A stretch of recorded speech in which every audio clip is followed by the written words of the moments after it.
بسم اللہ الرحمن الرحیم۔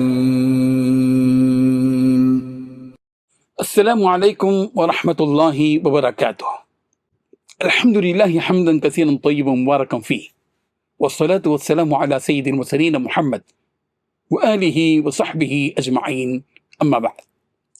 حاضرین و ناظرین، یہ درس قرآن نمبر 520 ہے، اور آج ہم سورۃ المائدہ کی صرف ایک آیت کی تلاوت و تشریح کرتے ہیں۔ آیت نمبر 77 اعوذ باللہ من الشیطان الرجیم، بسم اللہ الرحمن الرحیم۔ قل یا اہل الكتاب لا تغلوا فی دینکم غیر الحق ولا تتبعوا اہواء قوم قد ضلوا من قبل وضلوا عن سواء السبیل، صدق اللہ العظیم۔ لفظی ترجمہ یوں ہیں، قل کہہ دیجئے یا اہل الکتاب، اے اہل کتاب، لا تغلو، تم غلو مت کرو، فی دینکم، اپنے دین میں، غیر الحق، ناحق، ولا تتبعوا، اور تم پیروی مت کرو، اہواء قوم، ان لوگوں کی خواہشات کی کہ قد ضلوا، جو گمراہ ہو چکے، من قبل، اس سے پہلے، وَأَضَلُّوا، اور انہوں نے گمراہ کیا، کثیرا، بہت سو کو، وَضَلُّوا، اور وہ بہک گئے، عن سواء السبیل، سیدھی راہ سے۔ ترجمہ یوں ہے، کہو کہ اے اہل کتاب، اپنے دین کی بابت، اپنے دین کی بات میں ناحق مبالغہ نہ کرو، اور ایسے لوگوں کی خواہشوں کے پیچھے نہ چلو جو خود بھی پہلے گمراہ ہوئے اور اکثروں کو گمراہ کر گئے اور سیدھے راستے سے بھٹک گئے۔ اس آیت میں دو باتیں بتلائی گئی ہیں۔ پہلی بات، اے اہل کتاب، تم اپنے دین کی باتوں میں ناحق مبالغہ نہ کرو۔ دوسری بات، ایسے لوگوں کی خواہش کے پیچھے نہ چلو، ایسے لوگوں کی خواہشوں کے پیچھے نہ چلو جو خود بھی پہلے گمراہ ہو گئے اور دوسروں کو بھی گمراہ کر گئے اور سیدھے راستے سے بھٹک گئے۔ حاضرین و ناظرین، یہاں یہ بات ذہن میں رکھنا چاہیے کہ کسی بھی معاملے میں حد سے زیادہ بڑھ جانے کو غلو کہتے ہیں۔ کسی بھی چیز کا حد کے اندر رہنا اس کا حق ہے، اور اس چیز کو حد سے بے حد کر دینا ناحق ہے۔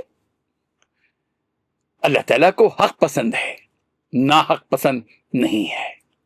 اللہ تعالیٰ کو یہ پسند ہے کہ اس کے بندے حد میں رہیں، اللہ تعالیٰ کو یہ پسند نہیں کہ اس کے بندے حد سے باہر چلے جائیں۔ بیوی کی نگاہ میں شوہر ہے، اس کا درجہ یقیناً بڑا ہے، لیکن بیوی اگر شوہر کو اللہ تعالیٰ کا درجہ دے دے تو ظاہر بات ہے کہ یہ غلو ہے۔ مرید کی نگاہ میں شیخ ایک مربی ہے، استاد کا درجہ رکھتا ہے۔ شیخ سے عقیدت اس قدر ہو کہ اگر وہ اس شیخ کو نبی کا درجہ دے دے تو ظاہر ہے کہ یہ غلو ہے، اور اس قسم کا ہر غلو ناحق اور ناپسند ہے۔ یاد رہے کہ جس کی دین اسلام میں کوئی گنجائش نہیں ہے، وہ حد سے گزر جانا ہے۔ اہل کتاب اپنے دینی معاملات میں غلو سے کام لیتے تھے۔ یہود نے حضرت عزیر علیہ السلام کے سلسلے میں غلو کیا کہ انہیں اللہ کا بندہ اور رسول تسلیم کرنے کے بجائے اللہ کا بیٹا بنا دیا۔ نصارہ نے حضرت عیسیٰ علیہ السلام کے معاملے میں غلو سے کام لیا، انہیں اللہ کا بندہ اور رسول سمجھنے کے بجائے انہیں اللہ کا بیٹا تصور کیا۔ اس طرح یہود و نصارہ غلو اور مبالغے کے عادی ہو گئے۔ اللہ تعالیٰ نے رسول رحمت صلی اللہ علیہ وسلم کی زبان مبارک سے ان اہل کتاب کو اس ناحق اور نامناسب کام سے روکا اور کہا گیا کہ قل، پیغمبر آپ کہہ دیجئے، یا اہل الکتاب، اے اہل کتاب، لا تغلو فی دینکم، تم اپنے دین میں ناحق مبالغہ نہ کرو۔ اہل کتاب سے خطاب کرتے ہوئے سورہ نساء کی آیت نمبر 171 میں بھی یہ بات کہی گئی، یا اہل الکتاب لا تغلوا فی دینکم ولا تقولوا علی اللہ الا الحق، اے اہل کتاب اپنے دین کے بارے میں تم حد سے نہ گزرو، اور اللہ پر حق کے سوا اور کوئی بات نہ کہو۔ غلو کی زندہ اور تازہ مثال شیعہ طبقے میں پائی جاتی ہے۔ شیعہ نے اہل بیت کے تقدس میں اس قدر غلو سے کام لیا کہ حضرت علی رضی اللہ عنہ کی محبت اور عقیدت میں دوسرے صحابہ اور صحابیات کی گستاخی کی۔ ظاہر ہے کہ حضرت علی رضی اللہ عنہ کا مقام و مرتبہ بہت بڑا ہے۔ اسی طرح حضرت فاطمہ، حضرت حسن اور حسین کا مرتبہ بہت بڑا ہے کہ یہ سب وہ ہیں جن کو صحابیت کا درجہ ملا یا اہل بیت میں شامل ہیں، اور حسب نسب کے اعتبار سے ان کی نسبت خاتم النبیین حضرت محمد عربی صلی اللہ علیہ وسلم کی جانب ہے۔ لیکن قابل غور بات یہ ہے کہ شیعہ طبقے نے اور دیکھا دیکھی بعض سنی حضرات نے بھی اس معاملے میں غلو سے کام لیا، اور ان اہل بیت کی محبت و عقیدت میں اس قدر مبالغہ کیا کہ حضرت ابوبکر صدیق رضی اللہ عنہ یار غار، حضرت عمر فاروق رضی اللہ عنہ فاروق اعظم کی گستاخی کی، بلکہ ان کے ساتھ دشمنی کی، اور ان کو گالی دینا شیعہ کے بعض طبقوں میں ثواب کا باعث سمجھا گیا۔ نعوذ باللہ من ذالک۔ یہی ہے وہ مبالغہ اور غلو جس سے اس آیت میں روکا گیا ہے۔ اللہ تبارک و تعالیٰ کو اعتدال پسند ہے، میانہ روی پسند ہے، غلو اور مبالغہ ہرگز پسند نہیں ہے۔ دین احکام کو تسلیم کرنے کا نام، دین اسلام کے احکام کو تسلیم کرنے کا نام، احکام الہی کو تسلیم کرنے کا اور ماننے کا نام ہے دین۔ اپنی خواہشات کی تکمیل کا نام دین نہیں ہے۔ بندہ مومن کو چاہیے کہ وہ دل کی خواہش کو پورا کرنے میں مصروف نہ ہو جائے، بلکہ وہ رب ذوالجلال کے احکامات کو تسلیم کرنے میں مشغول ہو جائے۔ دین پر عمل کرنے میں وہ لوگ نمونہ نہیں ہیں جو خواہشات کے پیچھے چلتے ہیں۔ دین پر عمل کرنے میں نمونہ انبیاء کرام علیہم الصلاۃ والتسلیم ہیں، جو آسمانی ہدایات کی اتباع کرتے ہیں۔ اس لیے وَلَا تَتَّبِعُوا أَهْوَاءَ قَوْمٍ قَدْ ضَلُّوا مِن قَبْلُ کہا گیا کہ تم ان لوگوں کی خواہشات کی اتباع نہ کرو جو پہلے سے گمراہ ہو چکے ہیں۔